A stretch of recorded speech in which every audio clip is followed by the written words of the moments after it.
Humanity has hundreds of stories regarding the creation of the universe, the history of the planet, and the birth of mankind. Some of these stories are oral traditions and are handed down to subsequent generations in the form of songs and folklore. Other civilizations managed to record these tales in writing, forming the many religions and mythologies that we know today. Giving the subject of religion and mythology no more than a cursory glance, First may be forgiven for believing that these myths of history and creation are the misguided accounts of an ignorant and superstitious people. Truly, the stories of myth are easy to dismiss. Modern man has, for the most part, accepted the assertions of psychologists regarding these ancient tales, the gatekeepers of psychology. Men like Sigmund Freud and Carl Jung have suggested that the stories told by ancient man are no more than the symbolic retellings of a conflict occurring in the psyche of the individual. They reasoned that the gods of ancient man are no more than different aspects of the self. For example, each mythology seems to have at least one good god and one trickster or villain god. And these two gods represent the internal and external battle of good versus evil within the heart of every individual. With the wild tales of mythology being food for the incredulous and often describing impossible happenings, this view of mythology is understandable. This interpretation of mythology, that mythology is no more than the embodiment of an individual's and society's inner struggles, is echoed in the university's Discovery Channel specials and everything in between. But there is something missing from this explanation. Gaping hole in this reasoning comes from the incredible consistencies woven into man's many creation stories. These consistencies are so numerous and remarkable that they invite the curious mind to explore them, if for no other reason than to explain the similarities away. Since the internal conflict in the hearts and minds of man can be symbolized by any implements, and since each mythology is retold in a way peculiar to that civilization, it's curious that ancient man would still tell a collective story regarding creation and history. Although Bible stories are the most well-known, especially in the West, they are not the first and they are not unique. The relationship with the serpent is indeed a strange one. The nature of the reptile is alien to our own. So humans have a natural aversion to reptiles. Humans are characterized by both the cold-blooded way of the reptile and compassionate sympathies that violate our sense of self-preservation and seem to stem from a mystical place in the soul. And if a human were forced to choose between the death of a reptile and the death of a mammal, he or she would most probably consign that serpent to death rather than the likes of a bunny rabbit. So it's quite curious that humans have for so many thousands of years revered this serpent and frequently associated it with the gods. There's hardly a single point on the globe or in history whose local population did not associate the gods with serpents and dragons. The serpent is often spoken of as the enemy of God, and in one case the Bible refers to Satan as that old serpent. Even though the whole of the Bible identifies the serpent with evil, even Jesus was heard saying, "Be as harmless as doves and as wise as serpents." The problem with this statement, taken literally, is that reptiles aren't exactly the geniuses of the animal kingdom. Warm-blooded animals are, on the average, more intelligent than reptiles. Considering the serpent to be a creature of wisdom is an interesting choice, considering that the serpent is mostly instinctual. A civilization dating back to 2500 BC allegedly also has a pantheon of gods associated with the serpent. In fact, it is nearly unheard of for an Egyptian god to be depicted without a serpent. Even the pharaohs of Egypt wore a uraeus on their headpiece. The uraeus was a serpent which symbolized the immortals. Gods of Greek mythology are likewise associated and often depicted with snakes. Meanwhile, here in the New World, the mythologies of the Mayans, Aztecs, Incas, and Native Americans is replete with serpent symbolism. Hinduism, the prevailing religion of India, is yet another religion whose gods are consistently associated with snakes. In China and the whole of the Orient, the immortal gods are connected to or described as dragons and serpents. In Islam, the serpent is associated with Satan and demons. In Voodoo, the gods are again associated with serpents. Reptile gods are seen as far east as the Pacific Islands. No matter what place or age we examine, serpents provide a central theme in that region's mythological tales. Serpents are also repeatedly associated with villains. Mythology is in fact eccentric tales created to explain creation itself. Then why so many corresponding details? If the evolutionists are right regarding the birth and evolution of humanity, then it means these stories stem from the time when man was of one blood and in one location. That was admittedly a long time ago. 15,000 years at the bare minimum, according to reliable timelines. How and why did collective humanity cling to such stories for so long? Mythological stories are loaded with fanciful and often racy imagery, characters and storylines. The comings and goings of the gods seem more akin to the machinations of a drunk poet rather than a true record of history. It's easy to see how men like Freud came to their conclusions about mythology being nothing more than stories that symbolically represent the inner and outer struggles of the individual. There is yet another source of confusion that pervades some mythologies, and that confusion is born from multiple names and titles associated with a single god. For example, the Egyptian goddess Hathor is associated with two other goddesses, Isis and Bast. Sometimes Hathor is spoke of as the mother of Horus, which would mean Hathor and Isis were the same entity.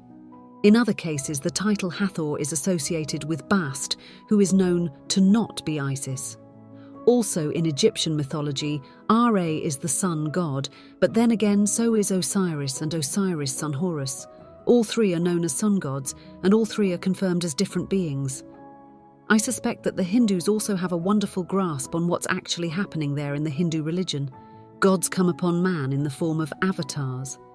Vishnu, for instance, has come upon man 9 times already, meaning there are 10 gods who are all associated with a single god, Vishnu. This model could amount to a rather confusing situation if the Hindus weren't aware of the multiplicity of their gods. So not only will you find correspondences between gods and separate mythologies, but correspondences between the gods of a single mythology can also be found. I suspect that this avatar relationship with the gods explains this multiplicity. Another common habit of mythology is to describe a single god as a pair, one good and one evil. In this way, do the gods of mythology have different aspects? There is, in fact, little argument among those who study mythology that the same gods seem to make their appearances in multiple mythologies. The only argument is why this is occurring. Those university experts tend to take the extremely flawed Freudian approach. They believe that this mythological overlap is due to the natural cultural exchange that occurs between civilizations and proximity, proposing that over time to nearby civilizations will begin to absorb the traditions and gods of the other. This theory does not, however, explain how distant and unacquainted civilizations manage to acquire so many corresponding details in their traditions. A looming paradox is, according to Orthodox history, Antarctica has been frozen over for 6,000 years at the very least. Piri Reis readily admitted that his map was in fact the compilation of pre-existing maps. So how did those previous cartographers manage to accurately describe Antarctica's true shape? Beneath the surface of its ice, with Antarctica having been first discovered in 1820. Allegedly, why did these early mapmakers describe the continent of Antarctica at all? Another world map compiled by the cartographer Orontius Phineus in 1531 not only depicts Antarctica's true form beneath the ice, but it also illustrates where particular mountain ranges and rivers would be. Stranger still is the map's incredible accuracy regarding Antarctica's location relative to the southern tip of Africa and South America. Is an accurate map of Antarctica, including her location, hinterlands and true form, beneath the surface of the ice drawn up 300 years before Antarctica was supposed to have been discovered? There are other maps that include Antarctica, aside from the Reis and Phineus maps before the continent was first spotted. These maps too are admittedly compilations of far older maps. As stated earlier, making maps is no easy task. It requires surveying equipment and advanced mathematics. The bottom line is that the necessary knowledge and equipment was simply unavailable to these early cartographers. So where did the inspiration for these maps originate? Many stories are not the greatest story ever told. They are the only story ever told. A large reoccurring theme throughout the mythologies is man's loss of paradise. This story, whose most popular variation occurs in the Bible, details man's plight from a worry-free life to an existence of suffering and hardship. But as usual, the Bible is not alone in describing humanity's fall from grace. Just as the Christians have the Garden of Eden, the Persians have Hedon. Hedon was, according to Persian tradition, the first habitation of humans. It was a paradise where suffering and toil were unknown. It wasn't until the primal couple was seduced by an evil spirit in the form of a serpent where they expelled from Eden. A sudden confusion of man's languages is yet another repetitive motif. The Bible, as usual, contains the famous version of this story. As stated earlier, a king called Nimrod desired to build a tower to reach to the heavens. His arrogance and presumption was punished when God caused all of Nimrod's laborers to abruptly speak different languages. From there, the people dispersed to every corner of the globe. This story, like the flood, has many parallels outside of the Bible. Aztec people of Mexico say that at one time giants of deformed stature once possessed the land. Arrogant were these giants who endeavored to build a tower so as to reach to the heavens. When the Lord of Heaven looked upon the haughty ambition of the earth dwellers, he sent down his minions to, quote-unquote, confound them. This action caused the builders of the tower to go their separate ways and disperse across the earth. There is also the saviour figure, the character who, similar to the flood, seems like an imprint in the mind that was left by a dream, yet a pleasant dream. This time the wanderer, the civilizer, the magician, the chosen one, the incarnated God, the sacrificed. He was all of these things typical of the West. The most famous saviour figure is Jesus Christ. What Christians have generally agreed on regarding the Saviour is he's the only Son of God or was God. He was born from a virgin. He was prophesied to come. He would, in the latter part of his life, travel around with 12 apostles, teaching goodness and performing miracles. He would later, quote-unquote, die for our sins by being nailed to a wooden cross. His body was placed in a cave, and after 3 days his body disappeared and returned to heaven, promising to return and rule for 1,000 years. And afterwards, he will live forevermore with God. Hindus have many incarnations of the Most High God, Vishnu. Vishnu, who resides in heaven, came upon man in many forms, and these forms are called avatars. An avatar is essentially a god in the flesh. For example, Krishna, one of the 10 avatars of Vishnu, was born from the womb of a human woman in order to fight the demons that plagued humanity. The first incarnation of Vishnu was that of a fish man. 9 incarnations of Vishnu have already arrived, whereas the 10th avatar will arrive to Earth during the end of the world, riding a white horse and fighting for righteousness. There is a similar account in the Bible, where a character who fights for justice and rides a white horse arrive during the end times. Aforementioned Bochica, a character from the mythology of Central Colombia, was also a civilizer. According to the natives, Bochica was of a different race, but still human. He taught the locals to build huts and live in peace amongst each other. After the flood, he taught the people the secrets of agriculture and construction, instituted sun worship, and then departed. Incan people of Peru speak of the previously discussed Viracocha. This name, Viracocha, was given to both the miracle-working saviour and the group that was with him. According to the Inca, a day came after the flood when their people were approached by a teacher and healer. They would come to call Viracocha. He cured the sick, healed the blind, taught man how to live in peace and love, and even gave more scientific instruction regarding agriculture and architecture. This character worked miracles like moving mountains and made streams of fresh water flow. He addressed the locals as his children and spoke the local tongue better than the natives. Viracocha would part company with the Inca by sailing across the sea, promising to return. His physical description was that of a white man past middle age, blue eyes, a long cloak reaching to his knees, and a full grey beard, and in some variations. Viracocha was called the Tupa, who was killed by a group of jealous conspirators and whose body was placed on a boat and cast in.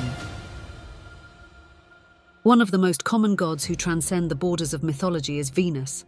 Venus is the Roman goddess of love and fertility. The goddess Venus is so closely related to the Greek goddess Aphrodite that one could hardly pull them apart, categorically.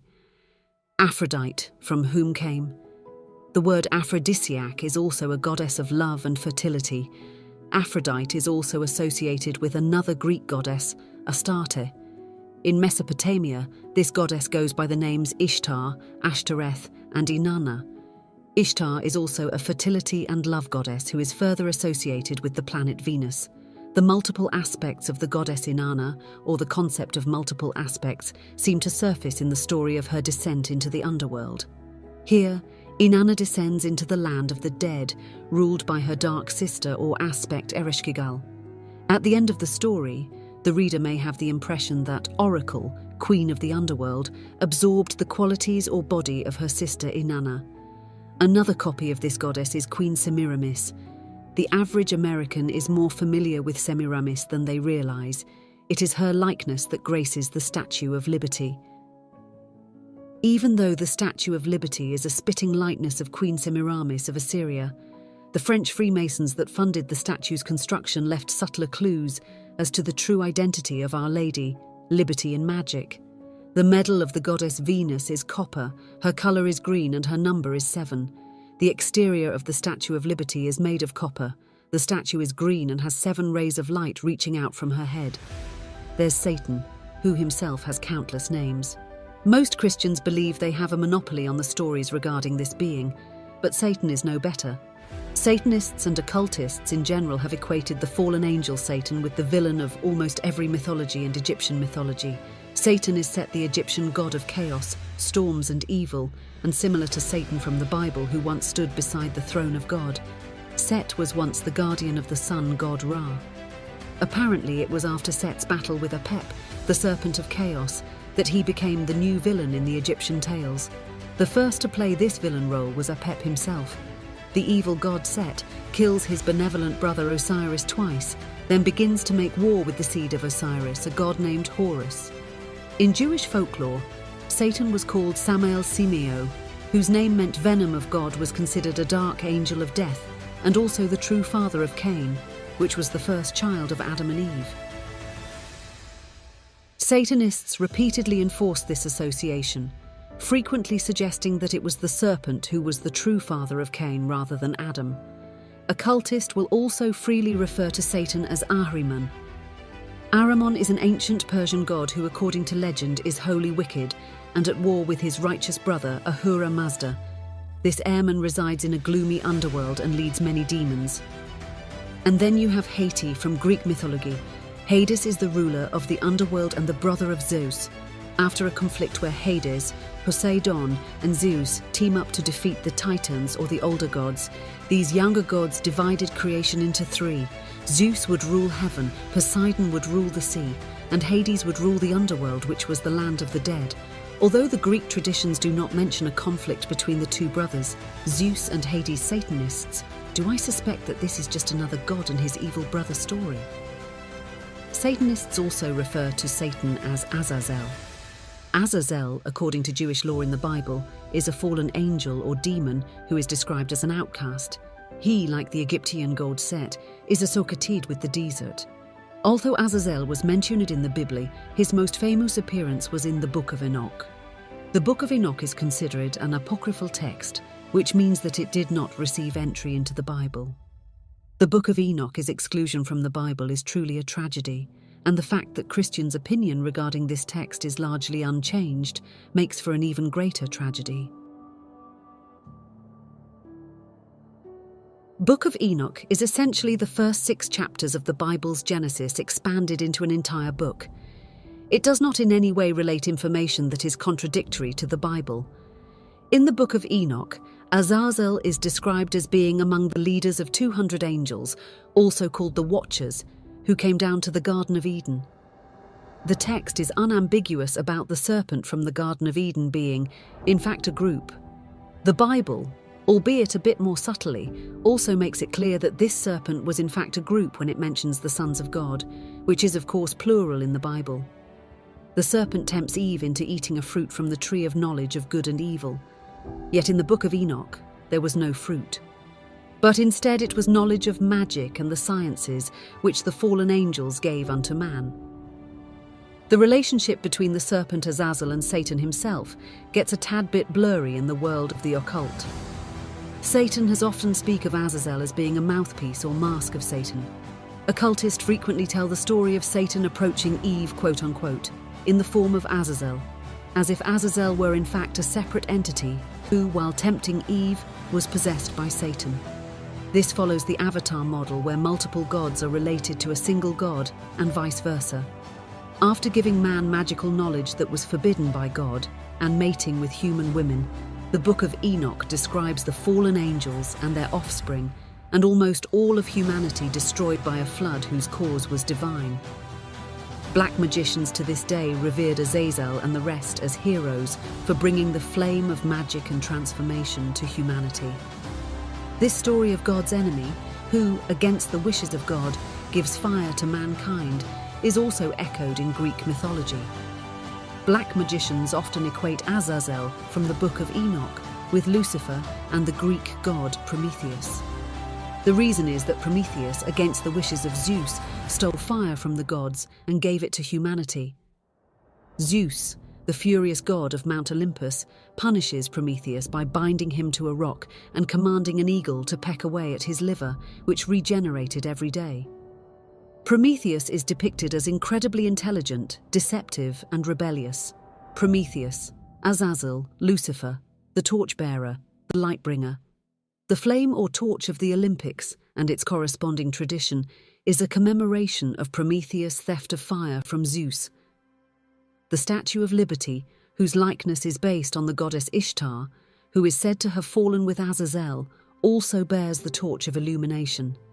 This flame is a direct reference to magical knowledge and self-deification through magical means. However, it is vastly important not to mistake this Azazel and those who were with him for the travelling civilizer spoke of earlier.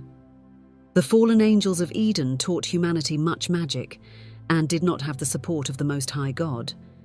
Our humble civilizer, on the other hand, spoke of morals and the sciences while never teaching magic. And he also had the support of the Most High God, Jehovah Jove, or God is the righteous brother and ruler, whose names are also many. To the Jews, he was Yahweh. To the Christian, he is Jehovah. In Persia, he was known as Ahura Mazda, the brother of evil Ahriman.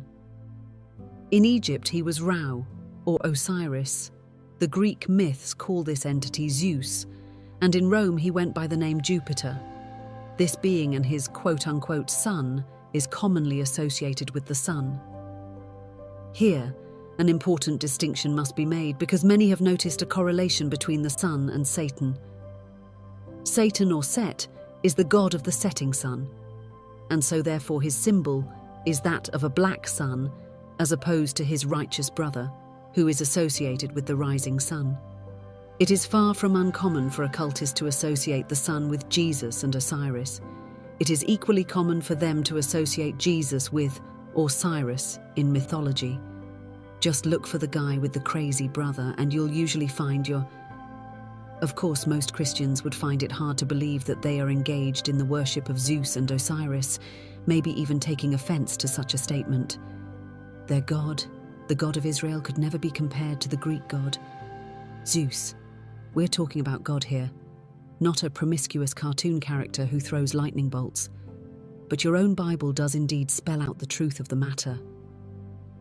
In the book of Revelation, chapter 9, verse 11, we read, "And they had a king over them, which is the angel of the bottomless pit, whose name in the Hebrew tongue is Abaddon.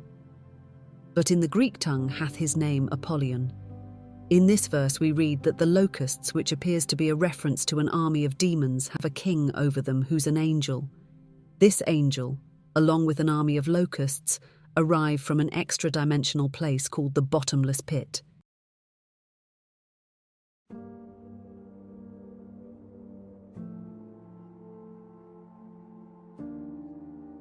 When you combine religion with science, you get magic. The cultist often referred to the universe in terms of layers or dimensions, often called worlds or spheres similar to those who live in high-rise buildings.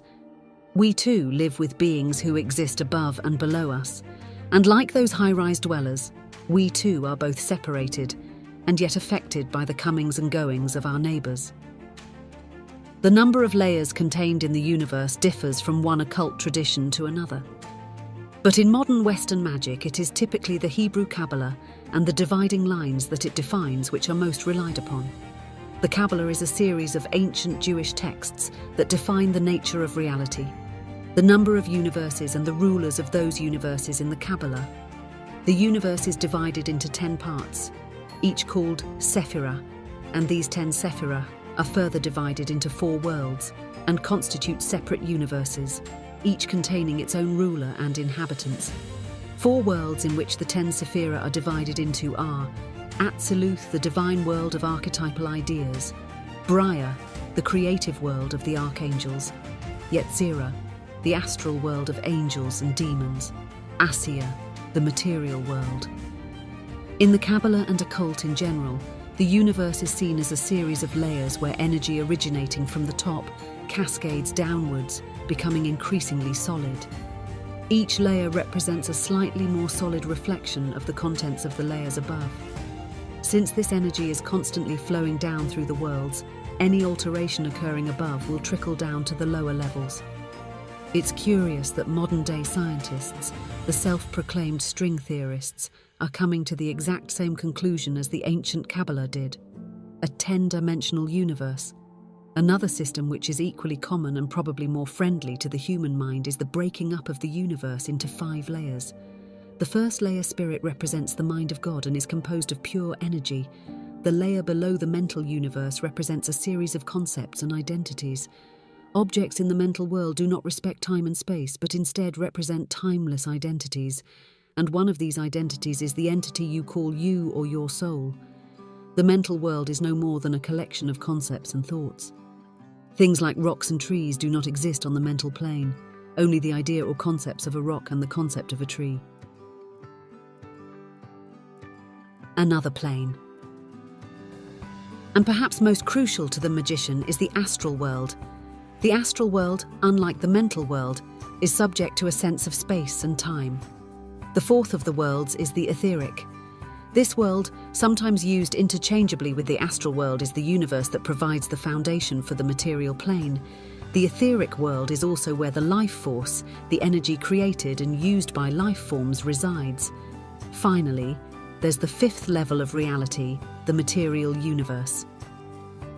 The operations of magic are rarely aimed at the lower level of reality, but instead the magician will attempt to alter the higher levels of the universe, knowing that those changes will eventually trickle down to the etheric and material world.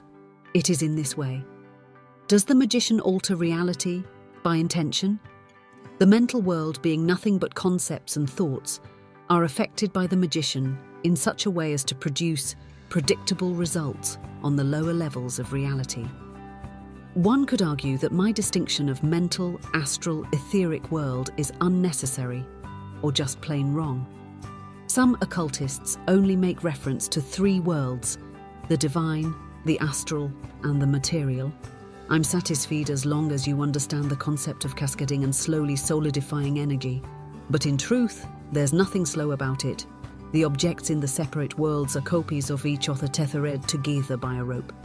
They respond instantly to changes in the others, as above, so below. Every individual has a copy of themselves on each of the 5 planes.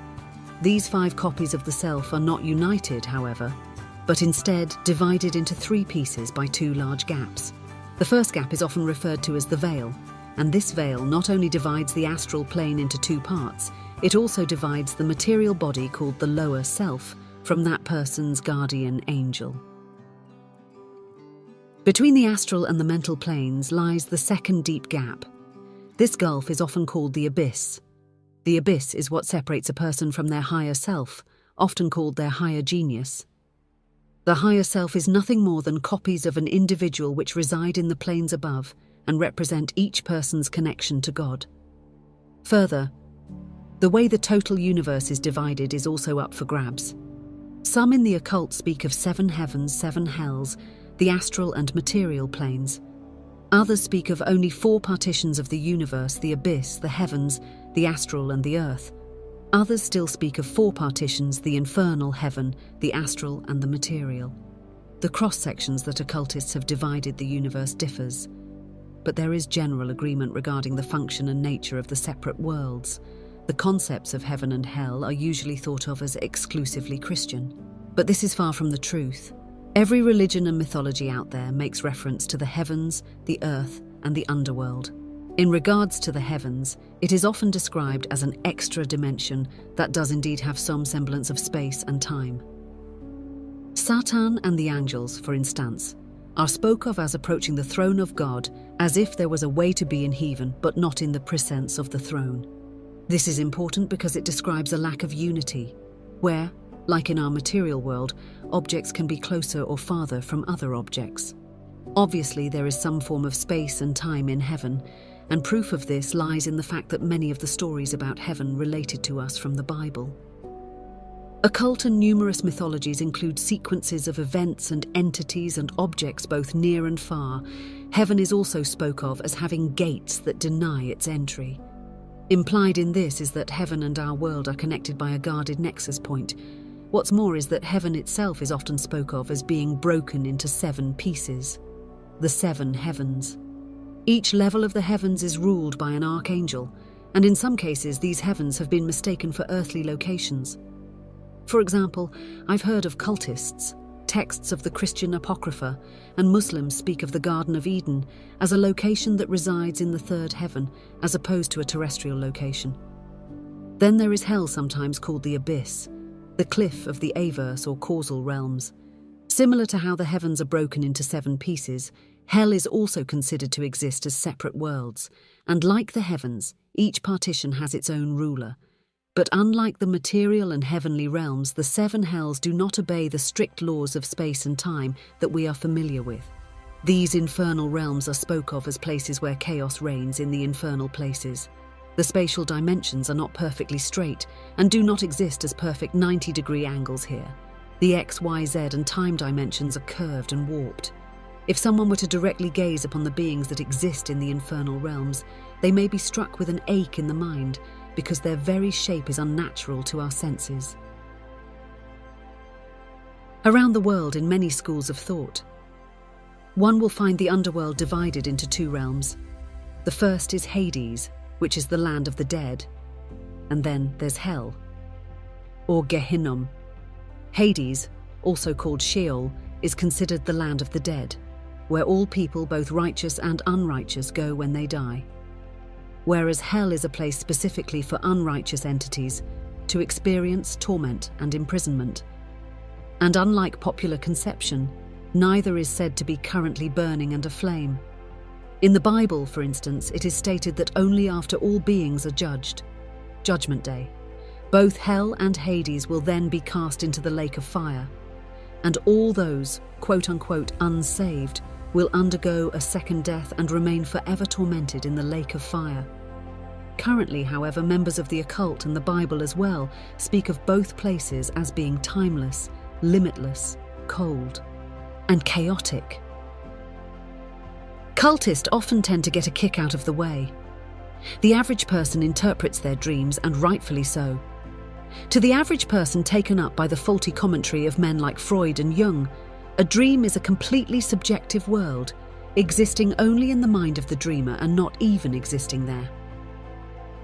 Psychologists suggest that dreams are no more than the subconscious working on a problem with the subconscious, acting out the daily worries and thoughts of the dreamer. They claim that dreams are a fleeting, non-existent universe created solely by the dreamer, and that all the events and characters contained in the dream are simply projections created by the sleeping individual. Reality of dreams, however, is a bit scarier.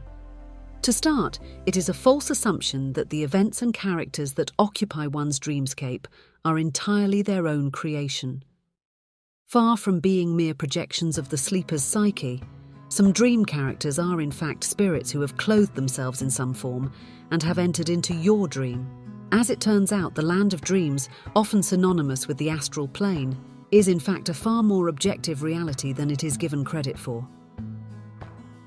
In truth, you have met with spirits and perhaps other dreamers in the astral landscape. These spirits, being without a form of their own, are given shape by the dreamer. These beings then, quote-unquote, hijack the dream and force all of the dream's events to be centered around the spirit in the waking hours. The dreamer is no less affected by these spirits, but simply remains unaware of their influence in the dreaming hours. The subconscious mind makes these entities visible. Most occultists believe that, in the dream state, the astral body has detached from the physical body, allowing the astral form to roam while the material body remains in bed. Most people in the dream state do not realize that they're dreaming, but instead accept the reality of their environment. Helplessness is a common feeling amongst dreamers because they feel as though they're acting out a role in someone else's movie. Lucid dreaming is the opposite of this. In a lucid dream, the dreamer is aware of the fact that they are dreaming. Instantly, the sleeper is transformed into a god and can resist the efforts of these outside entities. Once the dreamer becomes aware, these entities are easily rooted and can even come to fear the dreamer.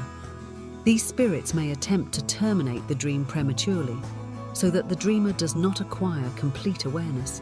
The dream world or astral plane is said to respect the rules of space and time to a degree.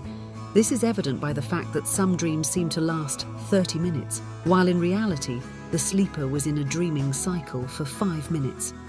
Between 2 points are also non-linear in the dream. Concepts of space and time remain, albeit altered. There are cases where the dream world, it seems to exist outside the boundaries of space and time. I've heard it remarked upon that the feeling of déjà vu was in fact a premonition of the future delivered to the sleeper and a dream, and months later the person finds himself living the exact moment where they had predicted and dreamt about. It is said that the divine mind gives visions of the future to the dreamer. Going to bed on an empty stomach, a vegetarian diet and abstinence from alcohol are claimed to facilitate these types of dreams. Occultists recognize no difference between the astral realm and the dream realm. As such, the extent that astral projection is considered nothing more than lucid dreaming. This world of the astral is alleged to not be a separate world at all, but rather a realm that lies directly on top of the material world. The astral or quote-unquote spirit world is said to be touching every point in our space. These dream-invading spirits are often engaging in a little more than just play. Ford is said that many spirits vampirically feed from the sleeper's life force. Life force is an invisible form of energy that surrounds and empowers the body. The life force, sometimes called the astral body or aura, surrounds the physical body and usually extends a couple inches or feet outside of the physical body. A human void of life force is dead, regardless of the biological health of the person. During the night, especially while dreaming, the body converts food into life force and replenishes the body. But in truth, the process of creation and depletion is happening at all times.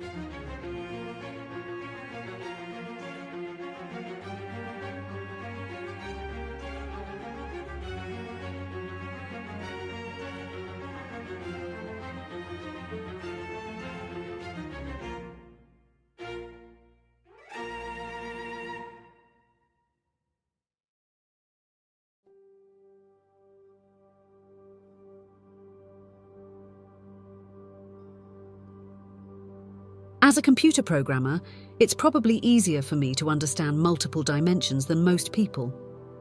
Assigning and retrieving numbers from a multi-dimensional grid is common in programming, yet even the common computer user can relate to the idea of separate universes that are intertwined and one deep down.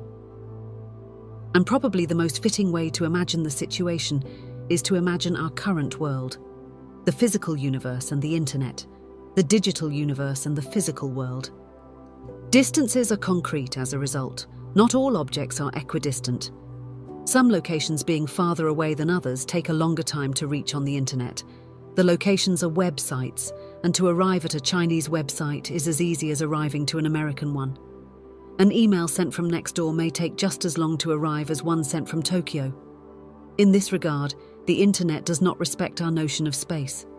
The internet can be indeed thought of as a separate dimension, a place full of beings, both sentient as in foreign forum users and non-sentient like search engines. It also has some semblance of space because the websites are separate locations. But unlike our world, these websites are all the same distance from you and from each other. meaning typing in abc.com is as easy as typing in 123.com, despite the fact that one website is a server based next door while the other is in Tokyo. Computers do not recognize time as we do ether. In fact, we equip computers with specific circuitry so that the machines will have some notion of our time, without onboard clocks. A computer would measure time by how many instructions it has executed since a certain point, unable to account for how quote-unquote long those individual operations took.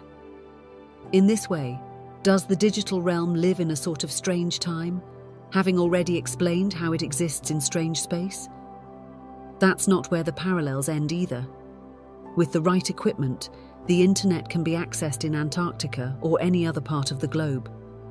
This means that the internet realm can be tapped into at any given point in our space, as if it were a secondary universe lying on top of ours with any point in the internet accessible at every point in our space. A realm full of beings, some friendly, some not, some intelligent, some not. We fail to realize it, but through our very bodies and on a daily basis, pass whole conversations, songs and images in the form of cell phone, radio and television signals. And because of the prevalence of the wireless internet, someone may be accessing the internet through your body. The point is that the electronic realm or dimension exists all around you in an ultimately invisible yet accessible form. But a human can gain no pleasures or powers from this realm without an instrument that quote-unquote plugs into it like a cell phone, radio or computer. What you need to plug into the digital world is the same thing as spirit needs to plug into our world and identity in order to engage in internet chat or email. One first needs an identity. This identity first begins at the physical interface, which is your mouse keyboard and monitor. Your mouse and keyboard convert physical motion into electronic signals that the computer can understand. And your monitor converts the computer's output into something. Your perceptions can handle an image. The second part of an identity is regarding who I am not. In the case of the internet, one creates a unique email address or unused username to distinguish their quote-unquote location in the digital realm from the location of others. This location of yours should not be thought of as such, because your email can be retrieved anywhere, even Antarctica. So this location is something that exists at every point in the material world. More parallels follow the video game and its corresponding video gamer, provide us with another excellent example of not only identities and separate universes, but a quantum reality. Imagine for a second a computer character, let's call him DigiGuy, living in a three-dimensional computer world. As this character's learning matures, he starts to notice something strange about his environment. For instance, he discovers that he cannot break objects in space infinitely. Computers store information as numbers. As a result, the coordinate system in the 3D game will be composed of extremely but not infinitely small intervals. His world will be loaded with minimum sizes, minimum times, and minimum speeds. Like our universe has the aforementioned Planck length, our digital dweller will discover that objects and time itself will appear to tick by. DigiGuy discovers that if he stands at the right part of the map and face the right direction, some objects which are directly in his gaze simply disappear. This was more common in early 3D games. And just like our universe, there are aspects of the video game universe that are downright magical. For instance, after collecting a certain number of quote-unquote points, the gamer buys himself a resurrection and video game vernacular, an extra life and a video game. The damage caused by multiple gunshots can be completely and instantly healed by finding a first aid kit. After finding the first aid kit or whatever the game uses for health bonuses, the kit will simply disappear into thin air and the player will be instantly healed. Now let's turn our attention away from DigiGuide and to the gamer himself. In order to interact with the universe inside the computer and thereby derive pleasure from the game, he must first have an interface. This is often a keyboard, mouse, or controller. Secondly, he must have an individual location assigned to him. Unlike email, where the user chooses the name, the video game decides where the main character's information is stored at. This location is typically stored things like coordinates within the map, the angle you're looking, and usually stuff like current health and how many bullets you have left. What's more, the video game itself must convert what is no more than a bunch of numbers into an environment akin to our own that can be displayed on the screen. Now that our gamer has an identity within the computer world, he can now interact with DigiGuide. He can now derive pleasure from that universe or play his game. But what if this game isn't about having fun? What if instead the gamer enters the computer universe with the intention of revealing to DigiGuide the nature of his reality? Imagine telling DigiGuide that his entire universe is stored on a rotating disk within a quote-unquote hard drive. Imagine telling DigiGuide that object whose characteristics are recorded on the other side of the hard drive may be sitting right next to him. Imagine telling DigiGuide that in order for him to experience you in your true fleshly form, you would be forced to put your finger on the rotating hard drive disks, thereby destroying his universe. Imagine explaining to him that his world is weightless because the hard drive weighs the same, whether the 3D universe he lives in is empty or loaded with objects and characters. Imagine banishing the growing notion in his mind that his world has a single random number, but instead, numbers that appear random, and that his universe isn't even capable of randomness. Or did you, Guy? It seemed so permanent, so real. His world included a depth that no flat rotating disc could ever mimic, or so he thought. Objects that were far, and proved it by being inaccessible without travel. Objects that were close and proved it by being accessible without travel. In his world, some objects were heavy and proved it by being hard or impossible to move. Other objects he knew to be light, and he proved it by being moved with ease. And as for the apparent random numbers, nothing more than a computer's onboard clock spitting out an endless series of numbers that are predictable to infinity. First digitized story is a good vehicle to imagine two universes whose distances and times have no correlation, and whose beings share different types of quote-unquote flesh. The story of Guy is significant because you are Digit Guy. It is we who live in the computer. You're on the inside looking out, so who's out there?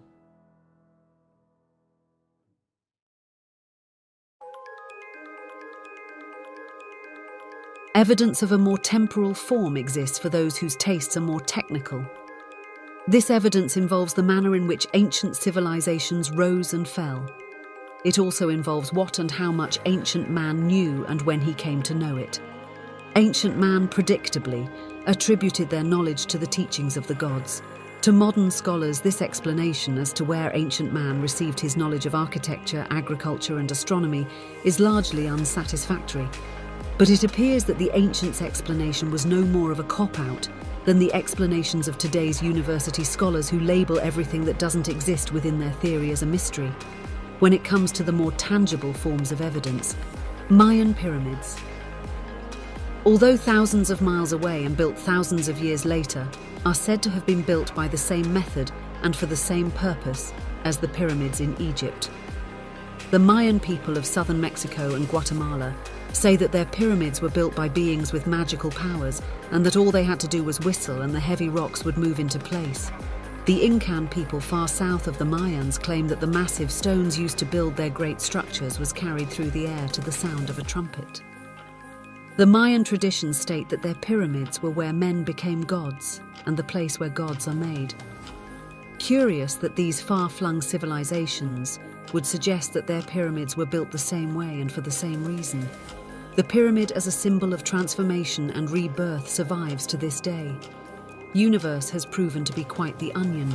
Its simple exterior betrays the senses. What science has called truths of the universe is in fact an ever-changing list of theories, each being no more than shades of grey, closer to truth than the last. This is not, however, saying that anything but the ultimate truth is useless. Our list of ignorance is great, but our achievements using the half-truths is also great. Our knowledge of an electron, for example, is far from complete, and yet it didn't stop us from harnessing its power and using it as a source of energy and communication. As stated at the beginning of the book, the whole truth requires the mind of God, but it doesn't mean that we can't make application of half-truths. Even this text is nothing more than a long list of half-truths. But as its author, I'm comforted by the fact that everything else you've ever read is likewise. Even books you believe to be inspired by God are subject to your interpretation, which you could never be 100% sure about and can never prove conclusively. No scientist understands this better than quantum physicists. Unlike the elegant equations of Einstein and Newton, these poor bastards are knee-deep in hideous equations that are so hideous they couldn't possibly describe the universe, and at best only describe what the universe is likely to do, not what it absolutely will do.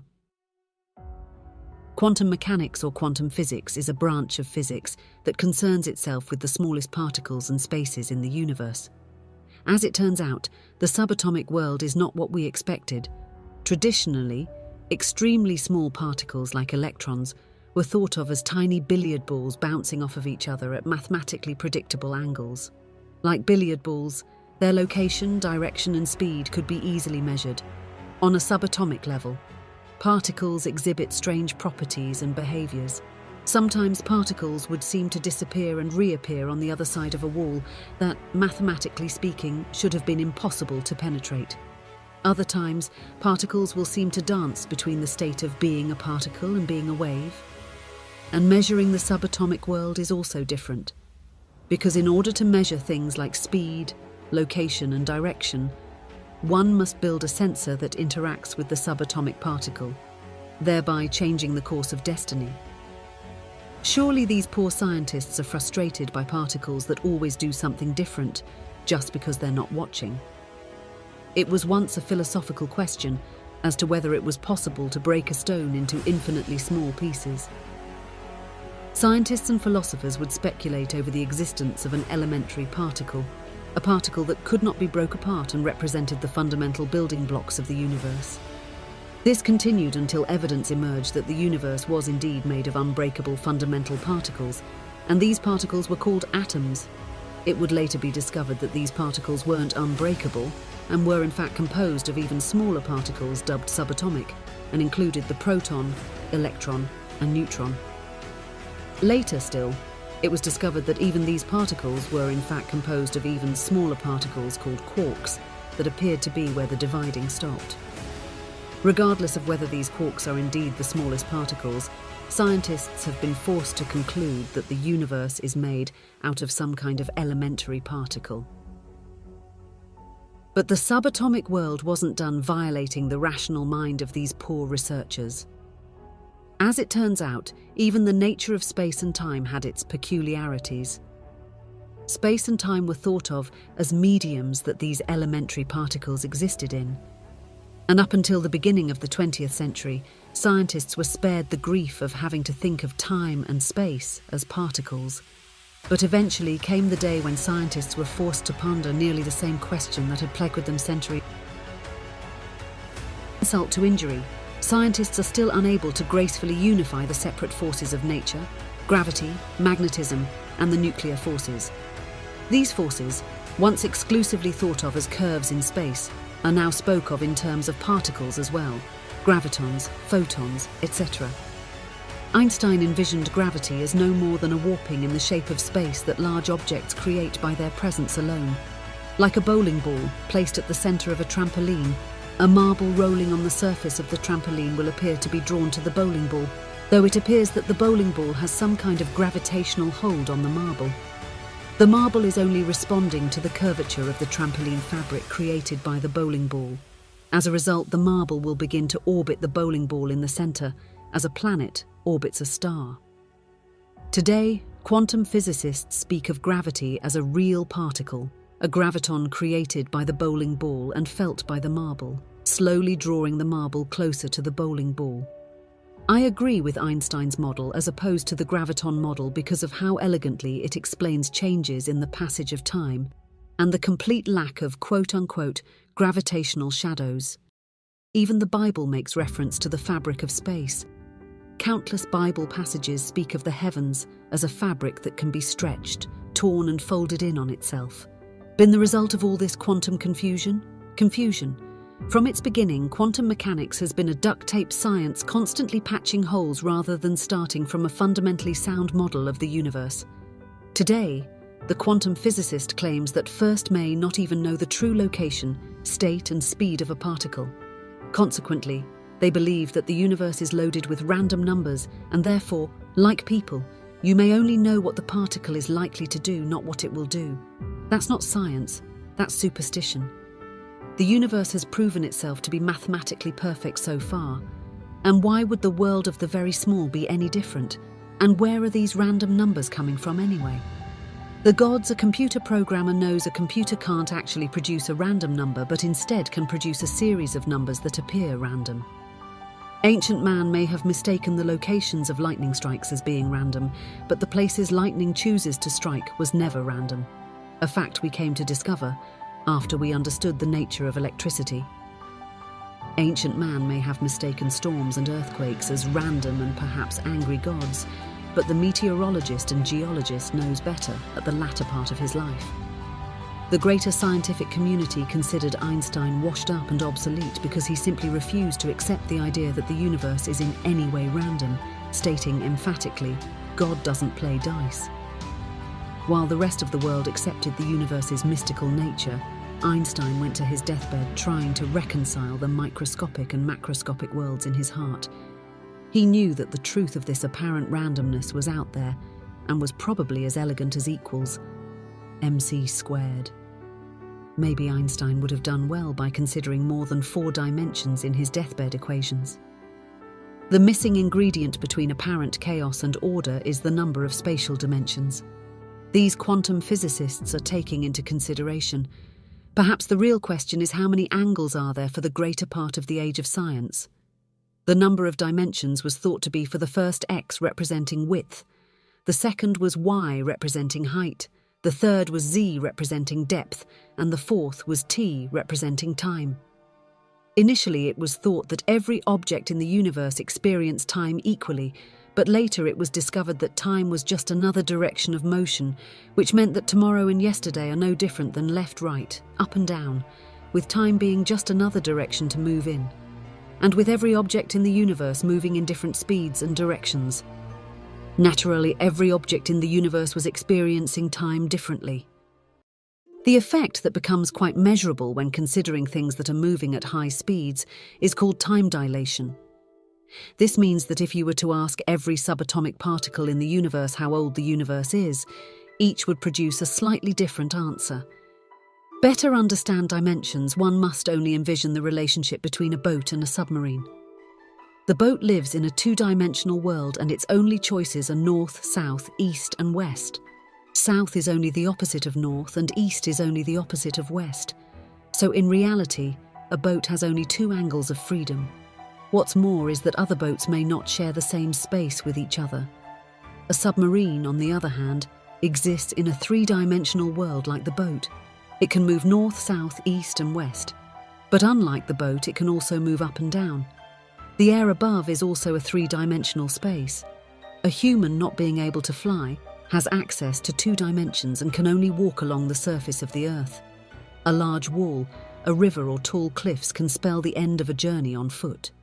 But a bird has access to another dimension up and down. It would not be impeded by a wall or river, having access to another dimension.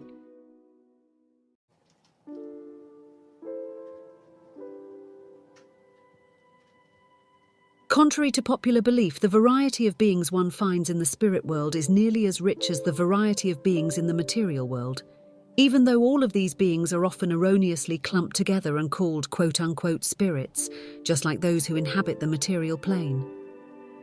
The inhabitants of the spirit world can fall into general categories. I will use this blanket label spirits too, although it doesn't do justice to the variety of beings in the other realms. As for the categories themselves, the first is elementals, the second is spirits or astral spirits, the third is demons, the fourth is lava, and the last is angels. Elementals are those who, unlike many spirits, have etheric bodies. These etheric bodies allow them to interact with the material world by their own volition. The occult recognizes 5 elements: fire, water, air, earth, and spirit. Occultists recognize 4 types of elementals, and each type is assigned an element. Undines, salamanders, filth, and gnomes. Undines are elementals of the element water. They are graceful, sensual, often pale, and prefer the female form and water inhabitation. Salamanders associated with the element fire are known for being emotionally unstable. Their actions are rapid and explosive. When conjured, a salamander may prefer to arrive as a male with glowing eyes built. The elementals of air are intelligent, subtle, and like salamanders, make rapid movements. Gnomes are the elementals associated with the element earth. These beings are said to live underground and in caves. Contrary to popular folklore, gnomes are not short, funny little men. They can be overly emotional and even dangerous. They are often more quote-unquote solid than the other types of elementals and may often arrive with dark hair, dark eyes and olive-coloured skin. The quote-unquote standard spirit has only an astral form, but no etheric or physical body. These types of beings may not operate in our world at all without possessing a living creature. Only by plugging into a living being may they have any experiences of or gain any pleasure from our world. Many spirits are described as moving back and forth between the material and astral planes. But direct contact between these entities and human beings usually happens in dreams. It is believed by many members of the occult and the members of Islam that each human being is assigned both a demonic counterpart and an angelic counterpart. Spirits of this kind, those assigned to you at birth, are often called tutelary spirits. It is true, however, that all humans are subject to the West Springs of not only their own demon, but demons and spirits who roam freely after a vampiric spirit latches onto a human. They become increasingly difficult to remove. The spirit will feed from the negative thoughts of the individual and continue to further induce the very thoughts that feed it. Many of the worst, most inhumane crimes ever committed were likely to be the result of possession from a demonic spirit. In fact, these spirits are responsible for most people's most horrid acts, including yourself. When possessing a human, the spirit may enjoy all strong sensations, even pain, and this probably explains the self-destructive natures of those who are under possession. People who have been labelled crazy are often seen talking to themselves and interacting with a seemingly fictitious world. But it is indeed a mistake to assume that these people are responding to a completely non-existent form. There could very well be someone or something on the other end of that conversation. Some people are under strong influence of negative spirits, while other people may be extremely psychic. But for either grouping, the results are the same. Insanity. A possessing spirit may be starved by controlling the thoughts that feed it, in which case the spirit will detach from the individual and go find sustenance elsewhere. In other cases, the spirit must be exorcised. Spirits exist in a hierarchy, and consequently those conducting the exorcism usually call upon the names of God or entities superior to the possessing spirit to drive away the pest. The spirit may be cast out during the exorcism, or may be confined to an object which is to be discarded. Do not make the amateur's mistake of associating the inhabitants of the spirit or astral world with the afterlife of human beings. The entities that reside in the astral plane are not human and probably never were. Simply put, these entities have nothing to do with your dead grandma. Although many people imagine spirits as extremely concerned with the activities of humans, in truth, many spirits are indifferent to humans. Spirits and elementals see the earth as a three-dimensional living environment, and as a result, many spirits live beneath the ground, in the air, in the waters and oceans, and in the wooded areas. What's more is that many of these beings will usually choose to live away from high concentrations of humans and may be inclined to inhabit deserted regions. Only a small percentage of elementals and spirits choose urban habitation. Spirits are subject to the will of man by the working of magic, but they still have individual personalities and share the same palette of emotions humans have.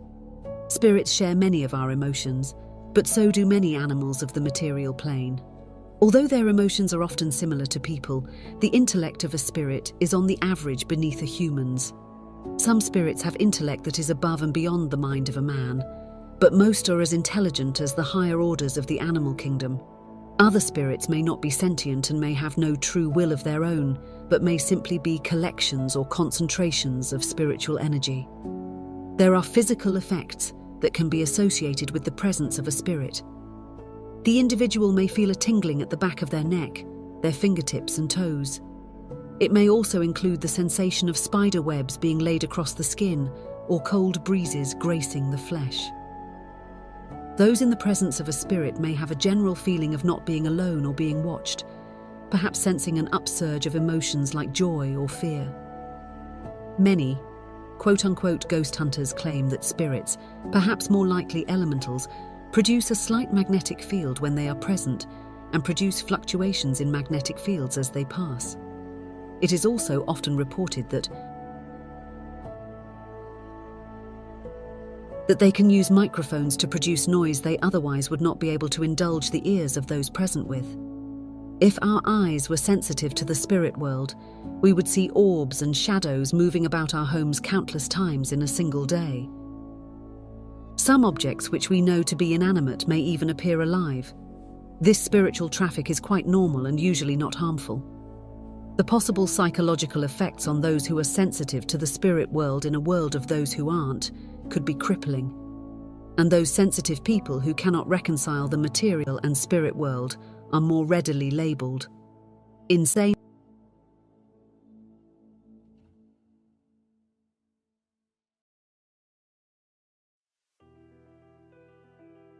Cats and a few other animals could see more of the spirit world, and you may find them transfixed by seemingly empty space. This, quote-unquote empty space may only be empty in our eyes, whereas the cat may be observing the comings and goings of a spirit. Most intelligent spirits are associated with the 5 elements, the 7 planets or the clip-off. They are considered elementals if associated with the 5 elements. They are called spirits and intelligences. If they are associated with the 7 planets and spirits associated with the clip, both are exclusively demonic.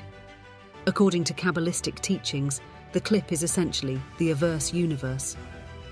This is a mirror image of the celestial universe and anti-universe, if you will. The Kabbalistic tree of life represents the celestial realms, while the tree of knowledge of good and evil represents the cliff of this anti-universe. If you recall, these are the 2 trees Adam and Eve encountered in the Garden of Eden. The demons or chaotic spirits represent another classification of spirits. The word demon has come to mean any negative spirit which is hostile to mankind. These beings are extremely chaotic and may not always have a conception of the consequences of their actions. Demons are adverse to humans and are either in the cliff-off or roaming the earth, feeding from life force and causing strife and illness among mankind. They are also highly impulsive and violent, reveling in only the base emotions like lust, fear, and anger. They, like many spirits, possess the minds of human beings so that they may derive pleasure from our world. Evidence of their presence is intense feelings of fear and perhaps disgusting odours. Demons are exclusively vampiric in nature and feed from the life force of humans, and it is our life force that gives the demon substance and energy. These spirits can become powerful if allowed to continue feeding in the material plane. Although capable of wearing many forms, demons tend to prefer arriving as hideous forms with voices and odours that humans find disagreeable.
The word jinn is Arabic for demon, and it is where we get the word genie.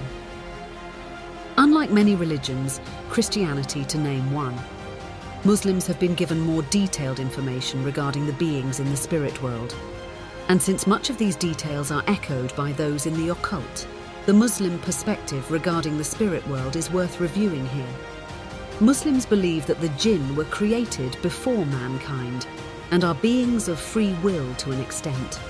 The bodies of the jinn are said to be made of smokeless flame, while humans are said to be made of clay and angels made of light.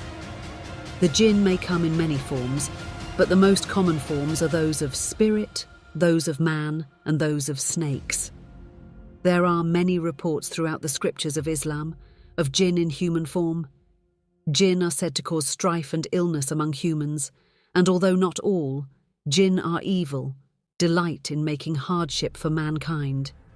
Jinn, who are holy, evil, and operate as direct agents of Satan, are called shayateen and are more powerful. Jinn are called ifrit.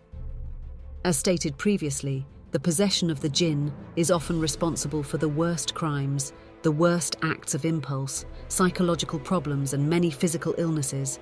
Headaches, insomnia, nightmares, laziness, and antisocial behavior have all been frequently attributed to the influence of jinn. Muslims also believe in the vampiric nature of jinn, claiming that those who sleep in the presence of jinn will wake up tired and depleted. Muslims and members of the occult believe that there is some kind of contract or agreement between our race and the race of jinn. In the occult, this contract is referred to as the covenant. This covenant allows humans to use words of power and thoughts to command the demons. For example, the phrase Bismillah is used by Muslims to cleanse food, water, and even whole rooms of demonic influence. I have heard occult writers remark that this covenant, which was formed between the human and demon races, is the result of the trace amounts of demonic blood found in all people. And it is this blood tie that allows humans using magic to master and command our ancestors. Muslims believe that the jinn have been barred from the heavens. Jinn may only stay in the celestial regions for so long before the lack of something to stand on forces them to fall back to earth. They believe that the falling or shooting stars are jinn, who have been attacked by angels and forced to plummet back to earth. Today, it is part of popular culture to make a wish when witnessing a falling star. Since making a wish is something you're encouraged to do upon meeting a genie, it is likely that this tradition of making a wish when witnessing a falling star is based on the Muslim belief that shooting stars are genies. Naturally, Muslims are prohibited from making a wish upon seeing a shooting star, and are further prohibited from employing the aid or services of demons. Muslims believe that the jinn mostly prefer to live in places far from the habitation of humans, but the human-looking demons may choose to live among mankind. Jinn are believed to live in places such as oceans, caves, underground, and in the sky, and may even be inclined to occupy dirty places such as landfills and bathrooms. Some jinn, if not all, are capable of reproduction. Followers of Islam are discouraged from keeping dirty and unsanitary living quarters, as it is claimed that these habits attract a jinn into the household. Holy water, which is simply water that has had certain prayers uttered over it, is also used to cleanse a room of jinn and their influence. But there is one jinn you can't just cleanse away, and that is the jinn that was assigned to you at birth. The Muslims, like many in the occult, say that each person is assigned a demon and an angel at birth. This combination of angel and demon and your relationship to them is the true source of much of your personality. Christians only believe in guardian angels because the guardian demon is not mentioned in the Bible. To my knowledge, anyways. The next classification that those in the spirit world fall into is called larvae. Larvae, sometimes called thought forms, are the parasites of the spirit world.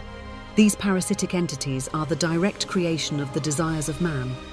When a person concentrates on a single thought, a larva is formed. Many times a thought form will die and dissipate the moment that person's attention are directed elsewhere. But if the individual is consumed by that thought or desire, the larva will continue to grow like vampiric spirits. These non-sentient larvae feed from the very thoughts that created it, and will often induce this thought in the mind of its host in order to feed. These beings are not intelligent. and cannot be commanded, only banished. The only trace of intellect they display is a sense of self-preservation. These larvae feed upon the life force of their host and continue to steal his vitality until he no longer feeds the being with obsessive thoughts. Thoughts which are usually negative in nature. These beings have no function to humans, whether that function is magical or otherwise. These thought forms, which are concentrations of spiritual energy, lay off of people and can cling to other people and even objects. In this way, can a person accumulate a sinful nature and places, accumulate a bad vibe? This concept of the thought form is, however, a bit more complicated than spiritual insects. This is in no small part related to the fact that thought forms can be projected. These thought projections are a part of our lives in a subtle yet real way. The deliberate projection of a thought form from one mind to another is most commonly known as telepathy. There are certain people that can walk into a room and send the mood of the room into deep freeze, and there are others who can lighten any atmosphere. Humans and even non-humans will subconsciously sense the nature of a particular aura and act on that sense in very conscious ways. How many times have thoughts of someone you know come into your mind moments before you received a call from them? Some of these instances are coincidence, and that the people who we often receive phone calls from are the very same who we are often on our minds. In other cases, especially when the thought of that person came abruptly and did not evolve into being as most day-to-day thoughts do, you may have experienced the phenomena of telepathy. The idea of the evil eye pervades many cultures to this day. The evil eye is the sending of malicious and hurtful thoughts through an intentional act of telepathy. Being unaware of the source of these malicious feelings, the recipient of these negative thoughts often interprets and responds to the messages with self-hatred.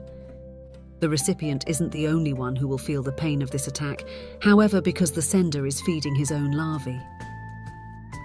Further, the recipient may have an unconscious urge to begin thinking negative thoughts about the sender, which can cause physical and emotional damage to the original sender. Most religions warn against thinking negative thoughts about other people or cursing others under your breath. There is perhaps a good reason for this advice.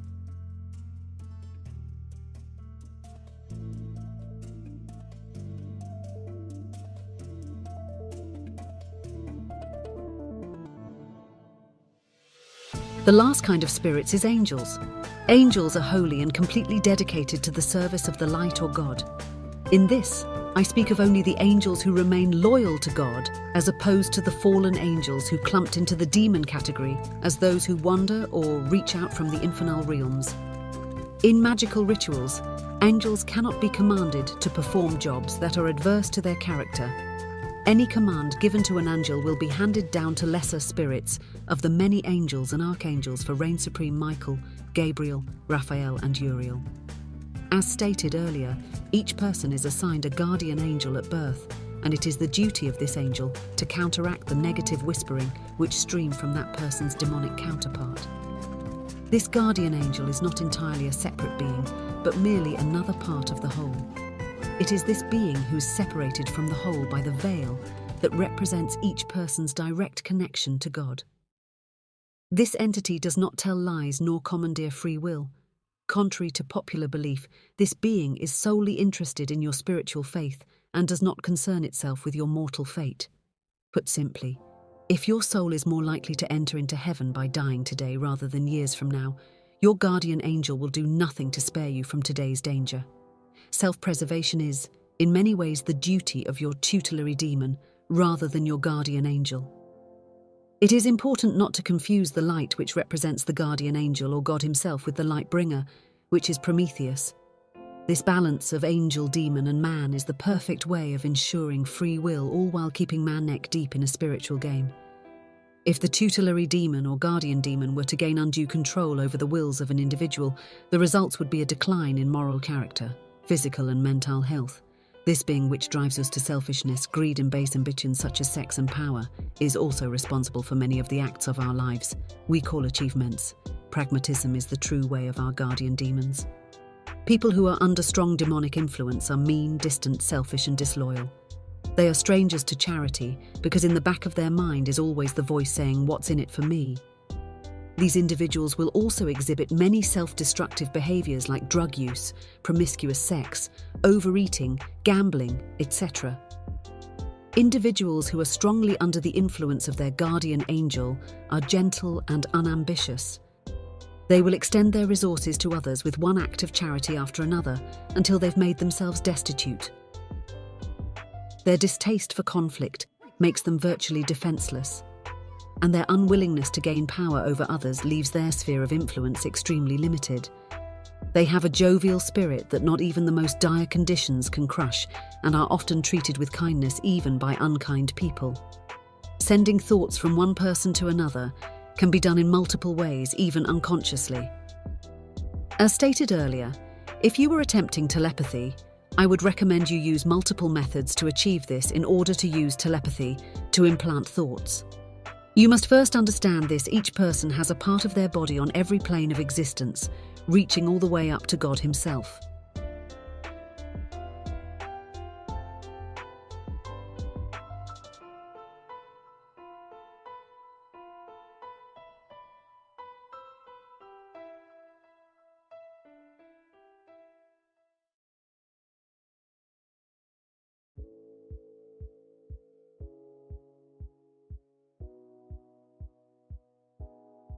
My left-brain mentality and knowledge of computer programming aided my ability to grasp anomalous, independent yet interwoven universes. Then it certainly impeded my ability to understand magic. The problem arose with my conception of a command in computer programming. Commands are sent to the computer in a very formalized way. Computer programming languages are extremely structured and inflexible. Another roadblock to understanding magic, which sprang up because of my computer nerd dispositions, was regarding the parameter of faith in computer land. Countless times have I succeeded brilliantly in solving a problem by a series of random trial and error potshots that I was sure won't work, and as if it were part of the ritual. I didn't fail to utter that suspicion aloud either. In most cases, this won't work was followed shortly by, did that just work? But in magic, absolute faith is necessary. Rule number 1. Faith. Like every other path of spiritual development, magic requires faith. Without belief in focus, you and your spells are sure to fail. Surely this is an aspect of the occult that has kept the merely curious at bay. But there was something else about magic that violated and troubled my computer, like mind magic's arbitrary nature. While reviewing medieval grimoires, one is struck by the countless strange requirements for a given spell. You have to say these incantations at this time of year. Facing that direction, a modern aspirant to the magical art will find themselves saying things like the testicle of a wild bull. Where the hell am I going to get that? Oh, but don't forget that you have to cut that bull's balls off at midnight and only in February, or that spell is a big no-go.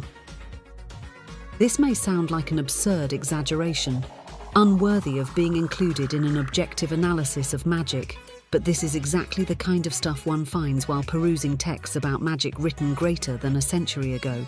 One can hardly exaggerate magic's arbitrary, comical, and often contradictory nature. Surely another aspect of the occult that has kept the merely curious at bay. Traces of this truth can be found in popular culture, where you have the witch reading off a list of arbitrary herbs and arbitrary body parts of arbitrary animals, and throwing them into a stirring cauldron on arbitrary nights of the year. We came up with these rules and who enforces my command when the recipe is executed properly? Because these are the questions that would occur first to a programmer. Who or what is the program that enforces my will once the spell has executed properly? Why does this program respond to my commands at all? And who the hell was looking over my shoulder to make sure I crept upon that bull on a February night? My feet sporting top-of-the-line running shoes, my trembling hands wielding a knife, and my eyes blazing with emasculating menace. This force looking over my shoulder and executing my commands. I'll call the magical program. If one delves into only a couple books about magic and the occult, they come away believing that magic is terribly inflexible. These rules, as arbitrary as they may be, are still rules. But in truth, there are nearly countless ways of achieving the same goals in magic. Unlike Computerland, There are many efficient ways to send the same command to the magical program. The first indication of this fact lies in the many languages used by magicians all over the world to accomplish the same goals or contact the same entities. As I stated in the name game, the same entities have gone by many names in different eras and locations. In a ritual intended to conjure a particular entity, the name of choice would be uttered aloud. But you would think that when the rules of magic were etched into the universe, that a single verbal language would be the official language of the magical program. But rather it appears that the magical program speaks all languages, even if you locked yourself in a room with a magic 8-ball and created a whole new language based on its answers. Rituals done in that language will still succeed, and if they didn't, it was probably because your brain doesn't have the deep ties and imagery to the words of your newly created language. Although magicians admit that some verbal and written languages have inherent power, in reality, any will do. Those languages which magicians claim have occult virtues are many old and dead tongues like Hebrew, Chaldean, etc. Many good magicians suggest that although using unfamiliar languages and rituals will achieve the same result, it is unadvisable to do so. They advise that you use your mother tongue so that you know exactly what you're asking for. Embedded in this tip lies a truth. Use your mother tongue, whichever it may be. It appears that the magical program speaks every language, even the noble tongue of 8-ball. But there is indeed a method to the madness. Magicians will incorporate foreign languages or alternate names into their spellings and writings to hide the true meaning from the profane in the case that they are discovered. Symbols constitute the other method by which they guard their secrets. The quote-unquote profane are those illuminated by magic. Magicians are accustomed to living a secretive life, and for more than one reason. The first reason for all the cloak and dagger is the persecution magicians have suffered at the hands of everyone from organized religion all the way down to small-town lynch mobs. Men of science have also suffered similar fates. The second reason for all the secrecy is based on the simple principle that knowledge is power.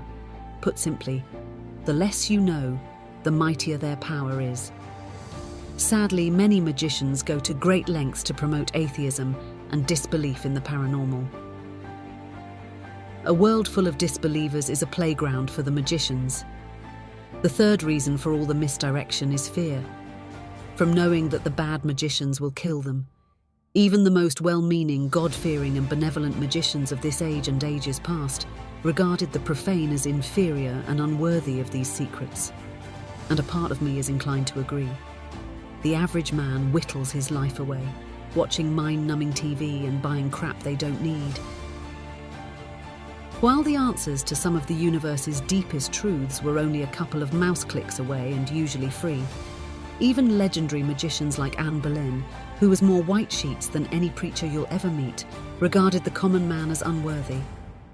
So even though I agree with their reasoning as your author and humble narrator, I'm sure it's quite obvious that I agree. Just not enough. I believe in disclosure because the facts that these magicians know about the world does affect the average man every day. One example of many magicians know that many cases of mental disorders are not psychological, but spiritual. Still, they promote the psychological assertions of men like Freud and Darwin, who they know to be wrong and having ooze-popping antidepressants. That they know won't work, and perhaps opening our mind up to even more spiritual influence. Is it any wonder that almost comically depression, psychotic episodes and suicide are side effects of antidepressant and antipsychotic medications? It's been said that humans were once telepathic and could communicate to each other and even animals using only their mind. Let's assume, hypothetically, that that's correct. If a human and animal could in any way perceive each other's thoughts, then there must be a universal language by which concepts and images are conveyed. This universal language is so universal that even the animals speak it. So perhaps the magical program accepts commands by listening to the thoughts and intentions of the magician. Still, there must be something else that the magical program requires to constitute a magical command. Everyone has called out God, sometimes while doing the most horrendous things, and he failed to show up, countless times. Have the words Satan and the devil been said aloud or contemplated on, and still he doesn't show? We all have will and desires, but what stops those everyday thoughts from becoming magical commands? The answer is ritual visualization and invocation. We all have ritual. Some smoke a cigarette the moment they wake up. Some stumble to the coffee machine and others head straight to the bathroom. Every day we engage in ritualistic behavior. But the difference between our rituals and the rituals of the magician is that ours are utilitarian, while theirs are symbolic. Ours are done to achieve a goal that needs achieving frequently. So we do them frequently while in their rituals. The individual actions are symbolic of their intentions and represent an organized way to send commands to the magical program. The second major difference between our ritual and theirs is intense visualization. Often, while uttering the words of the ritual, the magician is intensely visualizing things like energy being drawn into him, sent out of him, drawn from high above, or using it to trace invisible symbols in the air.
Up until now, I've resisted an urge. Many authors fail to resist inundating their books with personal stories. However, here, I believe one is in order. But if I play my cards right, you can still keep learning about important topics. How's that sound? At first, my research was completely geared to the Illuminati and Satanism specifically. I started reading books about Satanism and black magic, and noticed something that many Satanists partake in, using the names of multiple religions and mythologies to describe the same character. In the same sentence, Satanists would name 5 different gods from 5 different religions and declare that they were, in fact, the same entity. This was a conclusion that I came to independently. These black magicians made casual references to the biblical struggle of good and evil, the Greek and Egyptian gods, the Dajjal and Jinn of Islam, the Chi or life force of the Chinese and the chakras of the Hindus. They appeared to embrace the truth in every religion as if they took a bit of every religion and formed a new one, calling it the occult. But perhaps what has actually happened is that every religion has remaining shreds of occult truth, simply different shreds. This made the occult the purest remaining copy of the ultimate truth. From Jay-Z to David Rockefeller, the individual members of the Illuminati come from many different backgrounds and from many times and places, but the tie that is interwoven in all they do, the tie that truly binds, is the occult. Indeed, from where I was standing, all roads lead to the occult. Then, during further researching, I began to wander away from the exclusive realm of Satanism and black magic and turned its attentions towards the occult as a whole. In regards to the wider world of the occult, you'll generally run into two types of books: the philosophy of the occult and magic. Avoid the former. Books about occult philosophy that make no mention of the laws of magic are often laced with deliberate misinformation, cryptic terms, veiled remarks, and a respectable gallery of symbols. Who are more guilty than the Freemasons? Yet sadly, this is the chewed meat most reach for when studying the occult. Books about magic, on the other hand, spoke of the same things, but in more literal terms. Unlike Freemasonic authors and other occult philosophers who give grandiose titles to even the most elementary principles of magic, and even more pompous titles to themselves, the magician has dispensed with their misleading symbolism. What's more is that the New Age movement was founded upon the misleading teachings of these occult authors. Since the symbols unveiled, comments of these occult philosophers are always based on magic. Little true wisdom is to be gleaned from the text of these authors without knowledge of basic magical principles. Similar to how a dog views the English language as a series of meaningful keywords separated by mostly meaningless babble, our researcher will find himself scan-reading these texts for keywords that offer a few meaningful reference points he can cling to. Lucifer, the light Jachin and Boaz, and anything else that rings a bell. This constitutes the bulk of occult researchers. These very same magicians recommended a lifestyle and use of magical powers that anyone could call Christian. Some magicians, like our aforementioned Amberlin, recommended a lifestyle only the angels could touch. His emphasis regarding the moral use of magic and devotion to God became redundant even to the well-intentioned reader. But there was something else about these occult writers that drew me in. I found myself intrigued by their commentary about psychology, history, and the true nature of man in the universe. This commentary, streaming in from both good and bad magicians, was insightful enough to offer proof of their sanity and crazy enough to be nearly beyond belief. They painted a picture of the universe. My rational mind was almost not ready for it. But guess it wasn't just their sanity that was in question, because they were doing no more than answering questions I've had all my life, like, why do I and everyone else do things so far outside the realm of self-preservation? Countless times have I looked back at acts of my life, both righteous and wicked, and said, what the hell was I thinking? It's obvious that both acts of charity, say giving canned foods, and acts of debasement, say buying a pack of cigarettes, will amount to some form of loss to the one who has chosen either extreme. I also had questions about the strange sensation I get every once in a while that I'm experiencing something that already happened, usually called déjà vu, even in a completely new and unforeseen environment. Sometimes I could swear I've already been here doing this, having this exact conversation. And what's up with the weird images that flood my mind in the last few moments before I actually fall asleep? Strange animations of objects in motion, people I don't know, landscapes I've never witnessed while in a visibly empty room. Why do I sometimes feel like I'm not alone? I had questions, and only because I was ready to know they had answers. Truly, all roads were leading to the occult. Word occult simply means hidden. This is not only a reference to hidden knowledge, but also the hidden properties that all things possess in the occult. All objects and spaces not only have chemical and physical properties, but hidden occult properties as well. Take holy water, for instance. When making holy water, the magician or Catholic priest performs a ritual that includes prayers that cleanse the water. After this, the water's hidden properties are clean, despite the fact that a chemist would claim that the water is unchanged. Those hidden properties of the water are not only clean, but the water can now be used to clean the occult properties of other objects and even people. This is the premise behind holy water. Although magicians and priests have similar intentions for making holy water, the methods are surely different. A magician will imagine himself reaching into the water and drawing out negative virtues. He will intensely visualize cleansing energy flowing into the water while saying a short prayer. The Catholic priest, on the other hand, is more likely to simply close his eyes rapidly, spout a hollow, well-memorized prayer over the water, and be on his way. I've heard many knowledgeable magicians recommend performing similar prayers and visualizations for food and water immediately before consumption. In essence, eating not but holy food and drinking not but holy water. Muslims perform this same act of cleansing by saying Bismillah. Before the meal is set in a hollow and faithless manner, Bismillah will have no effect, if said with faith and passion. However, Bismillah is claimed to purify the occult properties of their food, and even entire rooms for that matter. There are also types of magic that's holy and ordained. Take the exorcisms performed by Catholic and Islamic priests, for instance.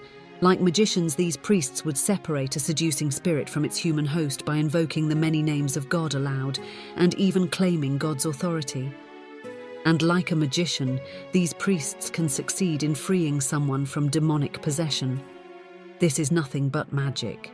Uttering the names of God aloud does no more than produce a series of sound waves, which would affect the demon no more or less than any other pattern of sound waves. The sound waves produced by Bismillah should not be any more capable of cleaning occult properties or driving away evil spirits than saying purple spider monkey.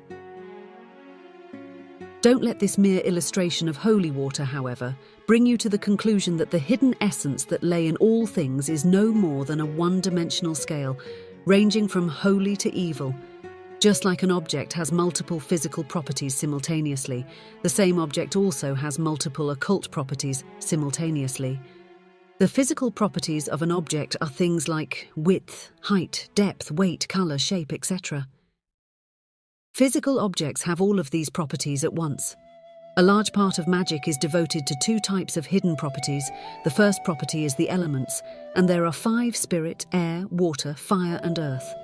The second major type of hidden property is the planets, and there are 7: the Sun, the Moon, Mercury, Venus, Mars, Jupiter, and Saturn. The 5 elements of the magicians were allegedly derived from the 4 elements the Greeks claimed all things were made from. After more research, especially in the Greek philosophers such as Plato and Aristotle, who I suspect had occult knowledge, I am more convinced that the reverse is true and that the Greeks based their belief of the 4 elements air, water, earth and fire on the magicians. 5 elements. The term the elements remains with us to this day. To be exposed to the elements is to be left outside and exposed to rain, which is water, dirt, which is earth, air, which is air, and sunlight, which is fire. Magicians also make references to other properties. Some truly are as generic as positive and negative, while other hidden properties may be a living being like a spirit. As stated previously, a spirit can be bound to an object. The nature of these hidden properties, both elemental and planetary, is measured in personality rather than the mathematically sound inches and pounds that physical properties are measured by. Each of the elements and planets has correspondences to almost everything imaginable, everything from body parts to odours to points on the compass to angels. Listening to magicians explain why that odour or that stone or that type of tree corresponds to a particular planet certainly makes for some comedy.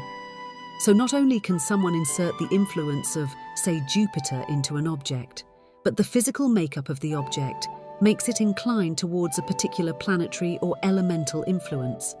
In this case, one would choose objects whose physical properties lent themselves to Jupiter. Many people believe that things like rabbit's feet have a natural occult essence of luck. I have not heard an occultist comment on this, but it's no more absurd than spitting into a frog's mouth. The metal copper, for instance, is inclined to the influence of Venus. Therefore, copper is a venereal metal. Venereal Venus, the goddess of lust and sex. Go figure. But planetary or spiritual properties aren't the only hidden properties an object or given space has. There are also threads that permanently bind every material particle to every other particle that it has ever come in contact with. Imagine for a moment that every time you touch an object, small threads remain that tie your hand to that object forever. The more times you touch that object, the more threads between you and it are created. The average person would therefore have many residual threads between them and the fabrics in their clothes and furniture. But also fluids or solids that pass through or came from your body would naturally have many lingering threads because of the length of time they were in your body and sheer surface area. Contact the things like sweat, blood, semen, hair, milk or skin would likely contain more lingering threads than urine or feces. This web that binds all things, the Force from Star Wars, goes by many names: the Akasha Indra's web, the web of word, the web of life and the Force. Essentially, everything you've ever touched or excreted is still touching you. Most of this material has decomposed into the earth, returned to the ocean, or rotting in a landfill. Naturally, a magician would find things like your clothes, hair, blood, and extremely personal items useful if he desired to target you, as it makes for an easy way for him to describe your whereabouts to a spirit. This web that binds all things makes it possible for objects and spaces to essentially record events. Which brings us to the problem of ghosts. Ghosts are usually thought of as spirit beings who roam or haunt a given place. Some ghosts repeat the same actions over and over again, while other ghosts seem to interact with people and objects in our world.